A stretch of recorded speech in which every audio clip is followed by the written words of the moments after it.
like of je je aanpast aan de opdrachtgever. Yeah. So, we ready to go? Yes, we are. Okay, so, yeah, two of the other things I find is that managing expectations is absolutely key. So, again, taking the example of they want something in 2 weeks and you know it's going to take 4 weeks.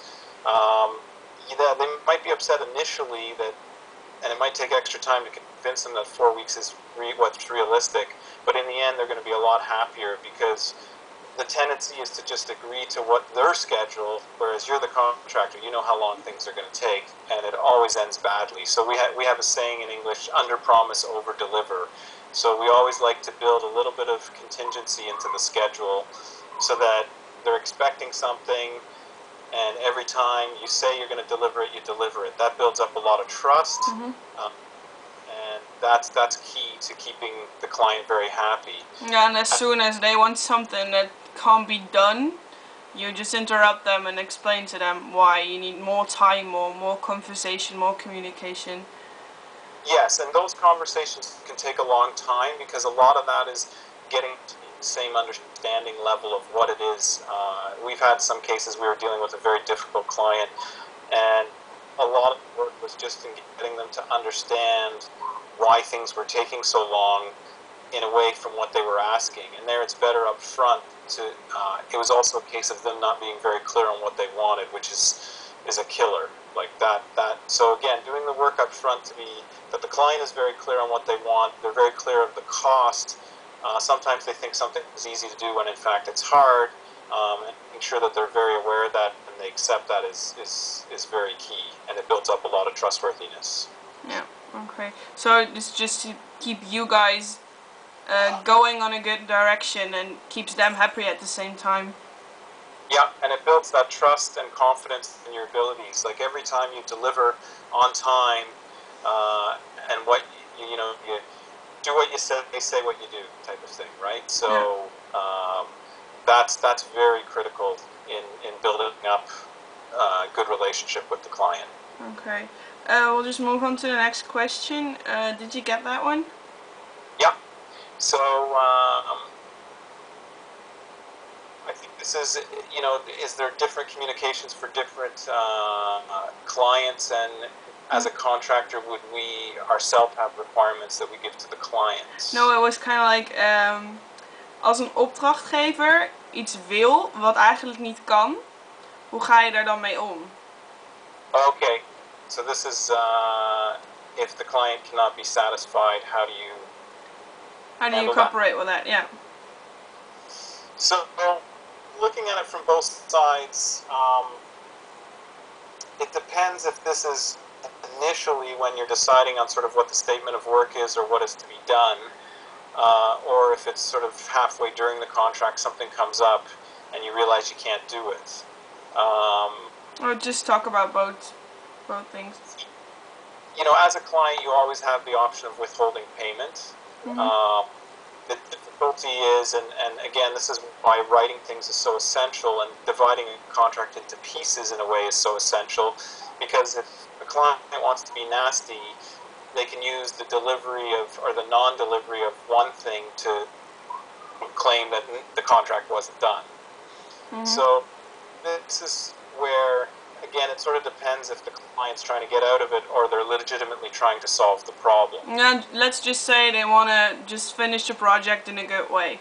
They're just giving you an assignment and you're working on it and you see like, oh, we can't do that. So if this comes with experience, I mean, typically, beginning of a contract, you'll type up a statement of work which says exactly what you're going to deliver, and if you've had experience in that area, you can be pretty comfortable on that you're going to have no problems. If you're starting to get into work where you're not sure that you can deliver on certain things, ideally they should be identified right at the beginning. And that comes with experience. If someone says, okay, I want you to build this, and when you can say, look, we've never done this before, we're reasonably confident we can, but there might be this problem, and this problem, so we want to outline that, and when we come to that point, we'll discuss if those problems come up. You can discuss initially how you may deal with it, or if comes up that you haven't discussed, obviously letting them know right away is the number one thing. And if you let them know right away that something's not going to be working as they wanted to, will you be giving them other options to solve it, or will you just let them give you options? That's a very good point. I think, you know, before you approach them, obviously you should have some ideas of possible solutions. And also, and this is where the clarity of the deliverable is important, sometimes a customer wants X, but what they really want is Y. And so X can't be satisfied, but then it'll become clear that it's a piece of X, or it's something different that they really wanted to solve.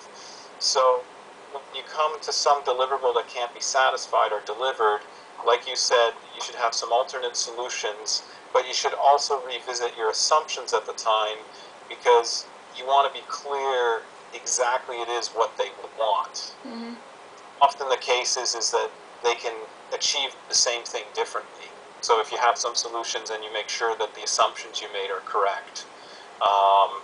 And again, these are the times where they will be longer meetings, they will be, and by doing those either weekly updates or bi-weekly updates, you can catch these things early and deal with them. Ja. Dus eigenlijk zou je van tevoren al goed moeten kijken of alles kan, of alles mogelijk is. En als dat niet het geval is, eerst te moeten kijken wat de kern daarvan is. En dan moeten kijken of je hun andere opties kan geven.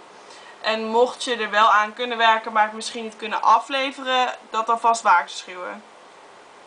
Yeah, okay. and I mean, it does happen, because a lot of engineering, you're developing stuff that has never been developed before, so you often come into problems, and that's where communication with the client is critical, so that you can work that out ideally together. So. And so, what are the steps you're taking when this kind of stuff happens? So, right away, like you said, when you do, you should at least have several possible solutions in mind, or things that you could try on top of that might solve the problem in a different way, or get rid of the problem. And the third thing is to revisit the assumptions for that requirement to make sure it's really what they want as opposed to something else. And then, you have to converge on either letting that requirement go, changing the requirement, or going back and trying some more things, realizing it may take more time, or so basically you just keep on communicating with them over and over again to make sure that it's all okay. Yes, and the last thing you want to do is, try and solve the problem and take, 6 weeks to try and figure it out, hoping that you can, and then you don't want to call them. I mean, you want to try some things, obviously, because they're going to say, well, did you try this, did you try that, and if you haven't, but it's a fine line between, going to them too early, not having really fully explored it, to waiting too long, and then it's a real problem. Dus eigenlijk is het ook wel iets wat je leert gaandeweg, meer ervaring en... Yeah, but sooner is almost always better. Oké, dus je kan maar beter eerder aangeven dan dat je ermee te laat bent. Because then they might have the approval, like, usually a few things will happen. The client say, well, actually, that's not really important, so don't waste any time on it. And if you just spent 6 weeks digging in and finding a solution, then you're 6 behind for something you really didn't need. So yet again, just make sure you keep communicating. Yeah, and that's why sooner is better, because even if you hadn't tried all the things, if you have a list of the things you're going to try, effectively you're getting their approval to take the time to try those things. Okay, I'll just stop the tape.